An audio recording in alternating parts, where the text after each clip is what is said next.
Uniro Lovers, kita ketemu lagi bersama saya Rizka dan rekan saya. Dan saya Ulfa.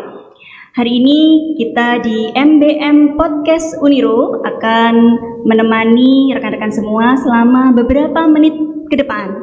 Jadi di sini kita sudah kedatangan narasumber yang luar biasa sekali, Pak ya. Jadi ini ada Profesor Diah dan Bapak Dr. Ivan dari LL Dikti Wilayah 7 Jawa Timur. Kita sapa terlebih dahulu. Halo Prof. Ibu Diah dan Bapak Ivan. Halo Mbak. Assalamualaikum Rizka. Waalaikumsalam warahmatullahi. Cantik-cantik ini. Terima kasih Prof. Diah, luar biasa cantik juga Amin, siang hari ini. amin. Terima kasih sudah berkenan datang dan mampir di MBM Podcast Uniro, Prof. Dan hari ini kita akan berbincang sedikit ya, Prof. Ya. Mumpung Prof. Diah dan Bapak Dr. Ivan ini mampir di Tuban, begitu ya.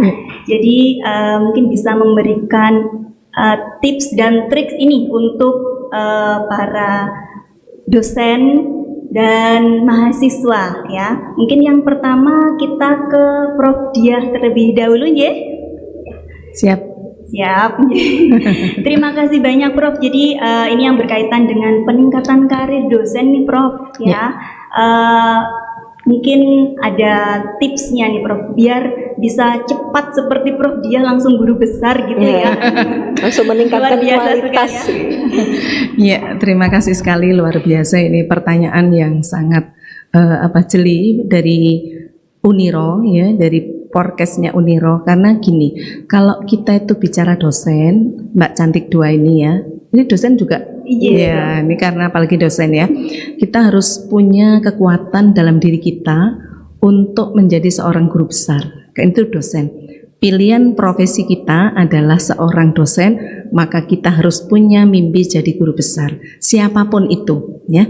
Tetapi di sini mimpi itu harus kita wujudkan dengan peluang dan kekuatan kita. Itu baru namanya kita bicara strategi ya.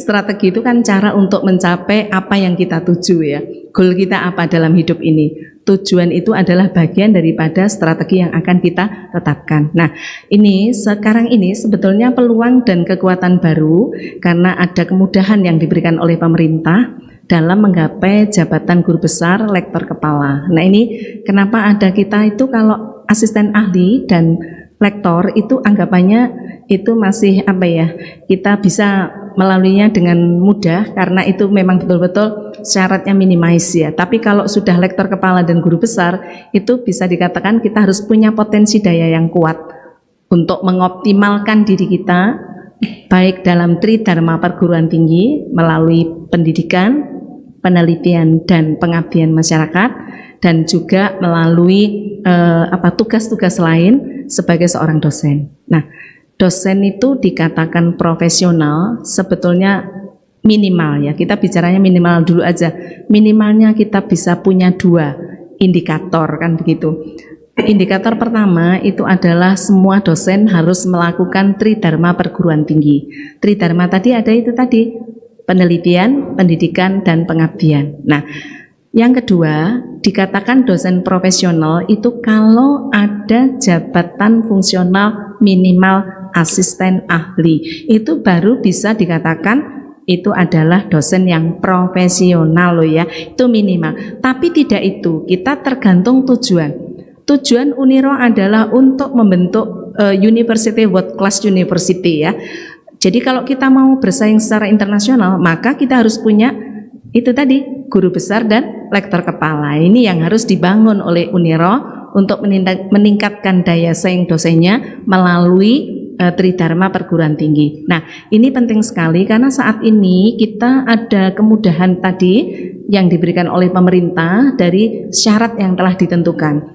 Yaitu syarat pertama tadi kalau kita saat ini pengajuan guru besar itu syarat utamanya cuma 1 tadi ya. Kalau kita harus berkata itu 1, tapi 1 itu yang mentes sebagai penulis pertama dan bertaraf internasional dan itu punya nilai nasional yang bereputasi ya. Ini harus dipenuhi karena syarat itulah nanti yang digunakan untuk kita menggapai mimpi kita untuk menjadi guru besar. Dan ada keringanan lagi termasuk istilah jurnal itu, kalau dulu kita menggunakan SJR-nya 0,4, sekarang hanya 0,1. Kalau yang istilah yang kita gunakan itu betul-betul bukan penurunan grade, kemudahan istilahnya, kemudahan yang diberikan oleh kebijakan pemerintah dengan peraturan yang baru, dan itu sudah dimulai tahun 2022 bulan Juli, 1 Juli 2022. Nah, pengurangan waktu dalam menempuh jabatan fungsional juga diberikan. Tetapi yang paling perlu kita ketahui ya, ini termasuk strategi kita cepat ya. Kalau kita ingin mengurus jabatan fungsional dosen, maka syaratnya harus diketahui ya. Jangan sampai seorang dosen ingin mengajukan guru besar tetapi tidak tahu syarat utamanya. Ini penting sekali, kita harus menyampaikan secara secara one on one, ataukah kita bisa FGD atau sosialisasi ya, sehingga para dosen itu tahu, oh kalau kita mengurus jabatan fungsional guru besar maka kita harus punya karya ilmiah, 1 jurnal yang berreputasi, baik itu Q1, 2 atau 3. Kenapa kita tidak menyarankan Q4 ya? Kan itu pertanyaan selalu ya. Karena kalau Q4 grade-nya turun, itu sudah bisa enggak jadi guru besar ya. Jadi yang menarik untuk saat ini yang perlu diketahui oleh seluruh dosen yang ada di Uniro ini dan juga seluruh dosen yang ada di wilayah 7 Jawa Timur ya, LLDP wilayah 7 Jawa Timur, bahwa yang harus ada bila kita mengajukan lektor kepala atau guru besar itu ada namanya tadi kita korespondensi, itu wajib ada. Ada analis kebutuhan dosen untuk tingkat fakultas atau universitas, dan juga harus ada pengajuan guru besar harus sesuai dengan karya-karyanya. Ini yang sangat menjadi perhatian kami itu, dia seorang akuntan diajukan dalam bidang manajemen karena home base-nya di manajemen, itu salah besar ya, tidak boleh ya, apapun home base-nya tetapi karya-karya ilmiahnya adalah menjadi indikator itu kompetensi dia, maka dia harus diajukan sesuai dengan kompetensi yang dimiliki oleh dosen tersebut. Oh, ini mungkin yang kami sampaikan ya untuk Uniro tercinta dan juga untuk LLDP tercinta wilayah 7 Jawa Timur, sehingga dosen semakin semangat ya. Kami bertujuan besar bahwa seluruh dosen-dosen itu punya semangat besar untuk mengurus jabatan fungsional dosen, karena itu merupakan aset yang strategis untuk lembaganya masing-masing, dan mari kita wujudkan Jawa Timur menjadi world class university. Mungkin satu pertanyaan lagi ya Prof ya. Ya, boleh. Ini berkaitan juga terkait karir dosen. Ya. Misal seperti kami nih yang masih asisten ahli, imut nih, masih imut ya. Nah, ini misal dari asisten ahli langsung ke lektor kepala atau mungkin setidaknya ya Prof ya, bisa ya Prof ya? Bisa sekali ya, dengan syarat dipenuhi. Berarti itu namanya istilahnya loncat jabatan ya. Loncat jabatan dari asisten ahli ke lektor kepala ada syarat khusus yang harus dipenuhi. Nah, ini yang nanti dipelajari oleh para dosen ya. Ada karya ilmiah secara internasional, itu perlu dipelajari. Berapa? 2 ataukah kalau itu ke profesor 4, nah itu harus tahu betul. Mau loncat jabatan itu harus tahu syaratnya. Itu boleh. Tapi semoga tidak. Tapi yang saya dengar itu 2023 Juli nanti loncat jabatan dihapus. Saya tidak tahu, tapi ini masih kira-kira ya. Jadi kita belum bisa mengatakan. Makanya kalau mau loncat jabatan silahkan di bawah itu ya. Juli 2023. Tapi belum tentu itu. Tapi masih dengar-dengar saja. Tapi kebijakan itu belum keluar. Tapi kalau loncat jabatan siapkan syarat yang menjadi ketentuan untuk loncat jabatan, dan termasuk saya dulu juga loncat jabatan. Jadi dari lektor ke guru besar. Nah, kalau saya dulu begitu. Dari lektor ke guru besar ya. Jadi begitu, karena pada waktu itu saya jadi ASN karena saya sudah punya pangkat lektor kepala 4A, sehingga kami diberi kesempatan oleh negara, dan negara memberikan saya semua hak saya selama 5 tahun 6 bulan itu gajinya tetap 3A, tetapi jabatan fungsional saya adalah lektor kepala 4A, sehingga saya bisa cepat menjadi guru besar. Kami berpesan di sinilah semua dosen harus punya peluang dan kekuatan, jangan malas ngurus pangkat. Karena Allah itu punya rencana yang sangat indah untuk masing-masing hambanya. Kalau seperti yang saya alami itu keindahan yang sangat luar biasa, karena saya bisa jadi ASN waktu itu dan saya bisa mengurus jabatan fungsional saya dari asisten ahli ke lektor loncat guru besar. Ini yang saya alami semua karena semata-mata Allah ya, yang Allah berikan kepada saya, sehingga inilah saya berikan contoh diri saya untuk para dosen di wilayah 7 Jawa Timur. Begitu Mbak, makasih. Terima kasih. Terima kasih Bu. Kuncinya satu Mbak, semangat ya Prof ya. Betul. Betul sekali. Semangat dan selalu doa. Iya. Itu ya. Jangan lupa selalu setiap langkah kita izinlah sama ibu kita. Kalau ibu kita masih ada, telepon atau apa saja boleh untuk memudahkan urusan kita di dunia. Jangan lupa orang tua untuk meminta doa restu ya Prof orang tua ya, betul sekali. Baik, Prof, terima kasih banyak. Ini mungkin sekarang saya beralih ke Pak Dokter Ivan ya. Pak Dokter sekarang di LL Dikti wilayah 7 ya. Agak menarik ini ya. Ini masih berkaitan juga terkait peningkatan karir dosen nih Pak Ivan. Kalau in passing atau penyetaraan ya, ini gimana? Masih sama aturannya atau mungkin ada aturan yang baru juga nih Pak Ivan? Ya, terima kasih. Assalamualaikum warahmatullahi wabarakatuh. Waalaikumsalam. Yang saya hormati teman bersama Bu Kepala Lembaga Etik Wilayah 7 Jawa Timur, Bunda Profesor Dr. Dias Fitri, SEMM. Jadi bukan hanya sebagai narasumber sih, tapi uswah dan contoh. Mbak Rizka dan Mbak Ulfa yang saya banggakan, terima kasih tadi sudah dikasihkan penjelasan panjang lebar oleh Ibu Kepala Lembaga. Prinsipnya tadi saya ulangi, saya kita garis bawahi bahwa jangan pernah takut bermimpi. Otomatis harus ada penataan strategi, siasat itu penting, dan yang penting adalah manajemen waktu. Jangan sampai menunggu batas limitasinya tercepat, tapi dalam proses itu siapkan modalnya. Tadi seperti dicontohkan Bu Kepala Lembaga bahwa kesempatan tidak datang 2 kali, dan ngapunten memang ada indikasi untuk adanya perubahan revisi kebijakan tentang lompat jabatan. Nah, karena banyak yang peleset mungkin ya punya. Karena kalau peleset sakit. Lompat jatuh peleset ya. Makanya modalnya harus kuat dan modalnya tadi semangat yang penting. Dan jangan lupa doa orang tua, wabil khusus ibu tadi. Adapun untuk in-passing tidak ada kendala, dan LDikti respon time-nya untuk pengajuan pengusulan apakah itu in-passing ataupun pengajuan Javanya, insya Allah respon time-nya sekarang lebih cepat dari sebelumnya.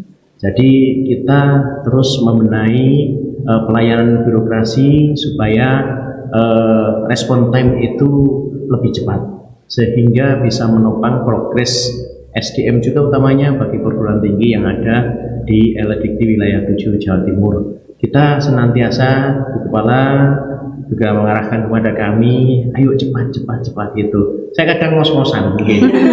Ngos-ngosan itu beda tipis sama asma. Nah, kadang-kala saya asma saya kambuh, ini apa karena beban kerja ngos-ngosan atau memang saya betul-betul asma? Ini beda tipis. Jadi luar biasa kita ada Ibu Kepala Lembaga yang begitu luar biasa jemput bola, menilik langsung kondisi dari perguruan tinggi dan memerintahkan mengarahkan kepada kami untuk merespon cepat segala bentuk mungkin keluhan, komplain, dan kami tekankan bahwa kami kalau dikomplain bukan berarti negatif, tapi komplain kepada kami adalah informatif. dan jangan takut atau segan untuk mengkomplit kami, tapi otomatis harus lewat surat karena administrasi harus tertib. Demikian juga masalah Java tadi harus ada kontrol tertib secara administrasi. Jadi berkas-berkas reporting itu betul-betul individu dari para dosen itu harus menyusun secara rapi sehingga ketika diinput dalam aplikasi yang sudah tersedia maka kita juga bisa lebih cepat untuk merespon. Dan intinya pelayanan untuk pengusulan Java apakah in passing semakin berbasis digital dan berbasis aplikasi sehingga tidak perlu naik bis ke Surabaya bawa berkas kardusan ya Bun ya. Betul. Takutnya kena banjir, kena basah nanti luntur semua. Jadi gitu. Sekarang lebih mudah ya. Semua dipermudah. Nanti insya Allah kita secepatnya juga ya Bun ya, Bu Kepala mengarahkan kepada kami sepatnya bisa berbasis Android sehingga cukup memantau dari genggaman tangan. Mudah-mudahan mohon doa restunya kita dalam melayani, mudah-mudahan tetap diparingi kesehatan, kelancaran, kesuksesan, dan juga yang dilayani juga ikut senang. Itu yang penting itu. Yang dilayani bangga, otomatis kalau senang bangga, maka juga doanya kepada kami juga positif. Gitu. Mungkin yang kita perlu tekankan, jangan pernah takut bermimpi besar. Karena kesuksesan seseorang diawali dari mimpi besar. Maka jangan pernah takut, termasuk beliau sudah dulu pernah bermimpi juga beliau untuk lompat profesor, akhirnya terpenuhi. Iya. Kalau jatuh ya bangun lagi ya Ibu ya. Itu yang penting itu tadi semangat. Iya. Semangat seperti yang disampaikan beliau dan juga kita punya orang tua senantiasa untuk mendukung kita, mensupport kita baik lahir ataupun batin. Mungkin itu. Ya, terima kasih banyak terima kasih Mbak Rizka dan Mbak Ulfa. Iya, demi menciptakan SDM unggul berarti kita balik lagi ke diri kita sendiri ya Bu. Betul sekali. Selain dari support dari LL Dikti juga, dari sekali. Allah, dari orang tua. Ya, semua kembali pada diri kita. Betul sekali itu.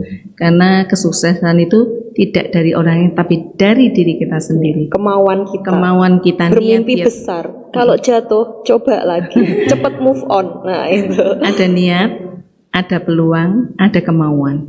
Sudah ini. Niat tok, ada peluang enggak bisa. Tiga-tiga ini harus ada ini. Niat, kemauan, peluang. Harus sama-sama ya Prof. Sama-sama, Ya. Salah satu saja enggak bisa. jadi ya. Dan satu Prof, kalau kata Prof dia berjalan harus hati-hati. Ya itu saya ingat. Ini betul sekali. Kita harus hati-hati, penuh hati, tidak sesuka hati. Ini yang menjadi catatan dalam hidup kita bersama sehingga Allah melindungi kita, menyelamatkan kita dalam segala hal dan kesuksesan ada pada kita semuanya. Amin. Amin. Allahumma amin. Terima kasih banyak Prof. Dia, Pak Dr. Ivan. Mungkin ada kalimat motivasi untuk rekan-rekan dosen nih yang mungkin sedang menyaksikan dosen dan mahasiswa pun mahasiswa di Uniro ini Mbak Rizka. Bismillahirrahmanirrahim. Syukur sekali siang ini kita berada di Uniro kita tercinta kalau saya mengatakan karena sekarang adanya di Uniro. Kami punya sesuatu yang untuk kita semuanya ya. Kalau kita itu ingin sukses katanya, kejarlah keluarga, dunia akan kita dapat. Pilihlah teman yang baik, sehingga apa yang menjadi tujuan kita bisa diiringi dengan lingkungan kita, sekeliling kita.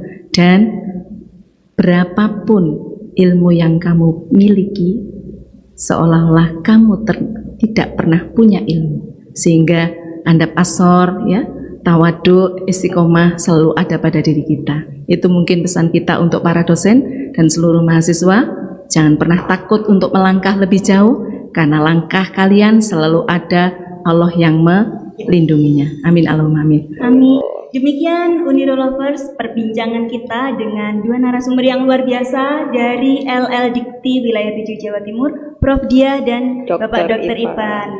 Terima kasih banyak sudah berkenan mampir di podcast MBM Uniro Prof. Salam sehat selalu, semoga Prof. Dia dan Pak Dr. Ivan selalu sehat. Amin. Terima kasih. Assalamualaikum. Waalaikumsalam warahmatullahi wabarakatuh.